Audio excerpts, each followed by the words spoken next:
Hi, I'm Beth Olson, and I am delighted to be part of this 24-hour replay storytelling event. And my contribution this evening is entitled Fruits De Mare. Have you ever held a sand dollar in your hand? Well, in case you haven't, this is a sand dollar. It's flat on the bottom and domed on the top, and there are teeny tiny little pinholes on the top so that the animal, the mollusk that lives inside, can breathe. And those pinholes form the shape of an X or a cross, depending on your point of view about that. And finding a sand dollar all in one piece on the beach was a joy. It was a true treat, and we called such things Fruits de Mare, a gift from the sea for me to take home and enjoy. And I had a whole collection of Fruits de Mare that I displayed proudly in my room. There were jingle shells and cockle shells and moon shells, and there were whelk shells that you hear the ocean in, and there were whelk egg cases and jackknife clams and all manner of shells and sand dollars. And I loved the beach. We all did. We went every year. And the week started with Saturday night spaghetti. My mother would make it the day before and freeze it so it would defrost on our drive to the beach, and we would not have to cook. We'd have spaghetti the first night. There were Penny Annie card games that went late into the night. And yes, my parents taught me to gamble at a very young age.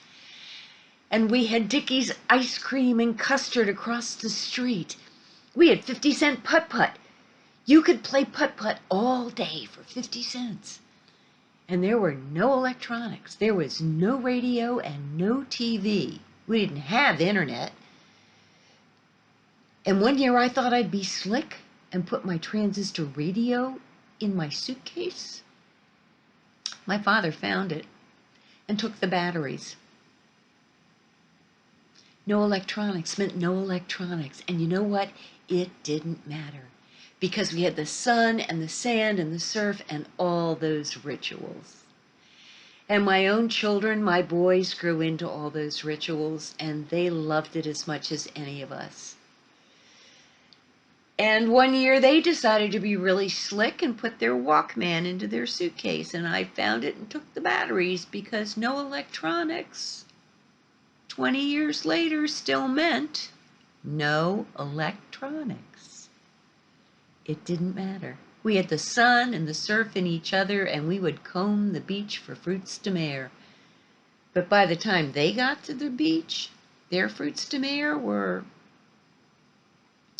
grocery bag, a beer can, a soda can, lots of cigarette butts, and the occasional condom. But it didn't matter. It just didn't. And my mother, who couldn't swim, loved the beach as much as the rest of us.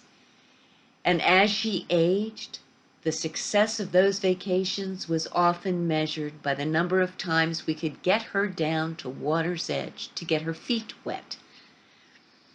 And then the family cottage was sold, and those trips stopped. And we missed them dreadfully.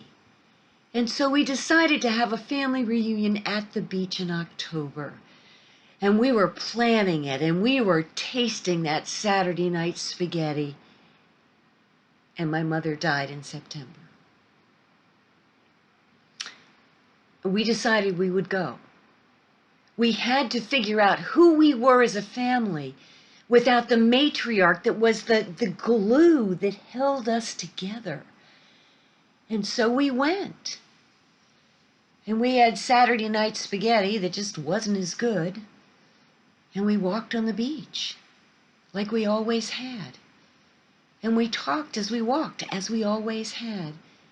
And I cried. We talked about life without Mom, and we had questions, big questions. Where would we have Thanksgiving dinner?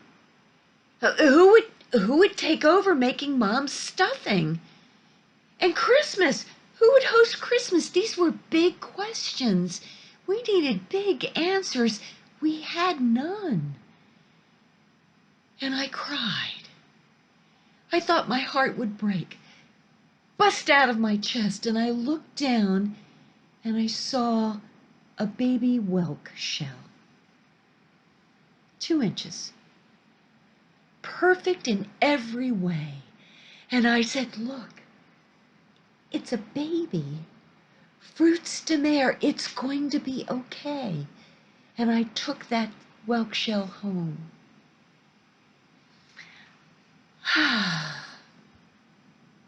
A month later, I found myself back at the beach, this time with a girlfriend. And we were walking on the beach as I always had, and talking on the beach as I always had, and I cried as I talked about life without Mom and how I just couldn't get my footing, and I didn't think I could keep going. And through my tears, I looked down and I saw a baby starfish. 2 inches, perfect in every way. And I said to my friend, look, it's a baby. Fruits De Mare, it's going to be okay. And I took that starfish home. And then I found myself back at the beach several months after that. This time I was at a conference, and there was a session on grief on Friday night, and I said to myself, Self, you should go. I'm sure you still have issues surrounding your mother's passing. You should go. So I went. And the first man got up to speak, and he talked about his mother, and when all hope was gone and she had but weeks left, she decided she wanted to go home and be with her family. And so that's what they did. And the call went out, and so people came. They had family reunions. They had potluck suppers. They got out the scrapbooks. They told the stories. They laughed and they cried, and they held hands and made their peace and said goodbye. And I got really, really mad. My mother dropped dead. I didn't get to say goodbye. And then the second man got up to speak and talked about when his father got this diagnosis of terminal cancer and that with treatment he would have several years. The man said, I'm not doing that. And so they left the hospital and bought an RV. And they took off. And they visited family and friends all over the country. They had potluck suppers and a family reunion. They got out the scrapbooks. They told the stories. They laughed. They cried. They held hands. They made their peace and said goodbye. And my blood started to boil because my mommy dropped dead. I didn't get to say goodbye. I wanted to scream. I wanted to go for his jugular. I wanted him to hurt as badly as I did, but I did not. I got up, and with all the dignity I could muster, I sashayed out of that room and went down to the beach, and I started to walk. And I walked hard, and I walked fast, and I started talking, as I always had. And then I started crying and yelling to God or to whatever that it wasn't fair. My mommy dropped dead, and I didn't get to say goodbye. And through my tears, I looked down and I saw a baby sand dollar. 2 inches, perfect in every way. And I picked it up. I glanced down one more time and I saw another baby sand dollar. And then after a few more steps, there was a third and a fourth and a fifth, and I was holding in my hand 5 baby sand dollars, one for every member of my first family. And as I stood there, pondering these 5 sand dollars, A voice said to me very loudly and very clearly, "If the sea can heal, then so can you. Fruits de Mare." Thank you.